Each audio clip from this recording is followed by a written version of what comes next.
All right. So, welcome to the show. Welcome to this week's episode. We are live from Geneva, Switzerland. I'm at the AI for Good Summit 2026. I met some amazing, fabulous people. I got to give my own talk on AI and training teachers and librarians. And I just wanted to come on here and talk a little bit about some of the things that some of the really big names in artificial intelligence had said at this conference. I know that this channel is not going to be about tech the way it had initially started out. But one of the things that came out of this full week that I've been here is the understanding that there are people around the globe that are in government and in policy decision, making policy decisions, people in business that are looking out for people like you and me, people who are older, who might be hesitant about artificial intelligence or might even be afraid of artificial intelligence, people who are living in rural areas in the global south where there's little to no access to the internet. So how is AI going to work in a situation like that? And then there's the flip side. There are the younger people who are embracing AI and using it and exploring it. And there were people who were totally pro AI. It's going to be the best thing for humanity. And those who were like, in 2 years, it's going to destroy us like Terminator. And everything in between. I am more like in between. I'm not 100% sure where this thing is going to go, and I don't want to pretend like I'm any kind of expert. But we've had people here that have said things like, in within 5 years, the amount of computational abilities of artificial intelligence is just going to skyrocket. It's going to outpace the last 50,000 years of innovation, okay, that man has done. It is going to become super intelligent, which means that it will be smarter than a human. And what does that mean for us? What does that mean as human beings?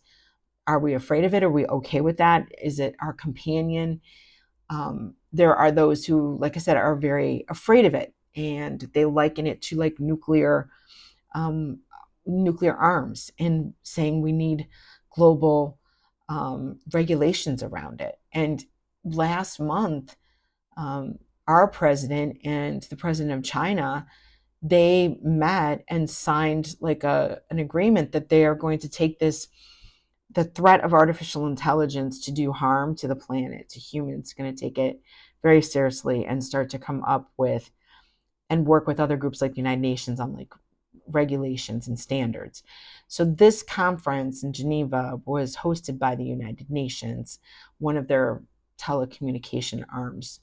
And you had people from all over. You had people from industry, from science, you had humanitarians, you had artists, there were filmmakers, there were teachers. They had a big robotics challenge. So they had the youth in here. But what I wanted to come on the channel and talk about is us as seniors, those of us that are aging. Okay. Now I'm using artificial intelligence. I'm using, ChatGPT, Claude, Gemini, and you probably have heard of those names. Think of them as like department stores. Think of them like Costco and Target and Walmart. They all have sneakers. They might even have the same brands. They're just laid out a little bit differently.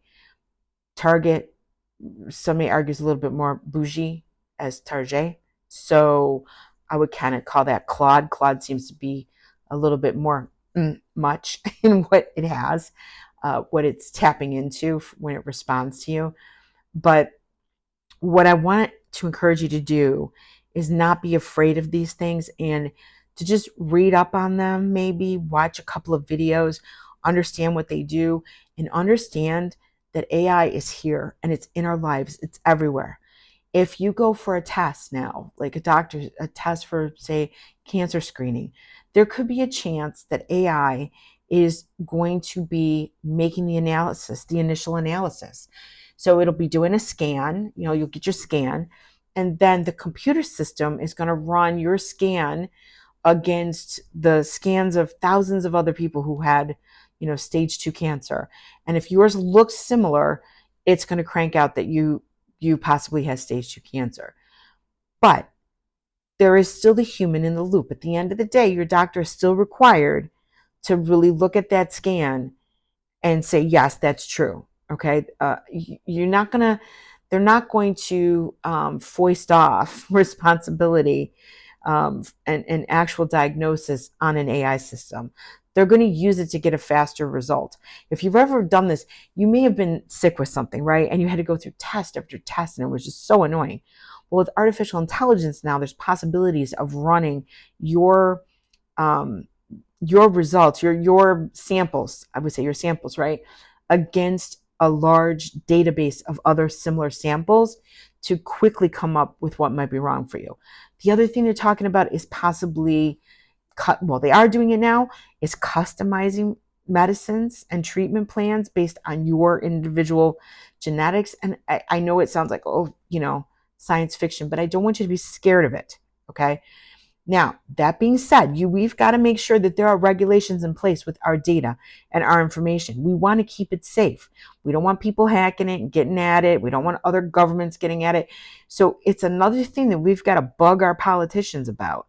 And I want to encourage you, because usually us like seniors, we're kind of vocal, to talk to your representatives and say, what are you doing about regulating and controlling artificial intelligence? What are you doing about it? What are you doing to protect me, to protect us? Okay. But all different parts of our lives are going to be using artificial intelligence. And I don't want you to be afraid of it. I want you to be cautious about it. I want you to be aware of where your data and your information is going. You own it. And the companies need to be transparent that they're using your data and that they're going to be using artificial intelligence. So if you're at a bank and some aspect of their banking is using AI, they should be disclosing it to you. Okay. It doesn't mean that, your money's going to disappear or something like that. It just means they might use it to decide, like, where they're going to make investments and things like that. So just be aware and understand that artificial intelligence is here. Use something like ChatGPT or Claude, see what it's like. You usually have them on your phone. I mean, you've been using Siri. You've probably been using Siri. So that's pretty much AI. And yeah, that's all I wanted to let you know. It was a great conference. I really liked it. I liked that there were people who were worrying about all different marginalized groups of people and the impact that artificial intelligence is going to have on them.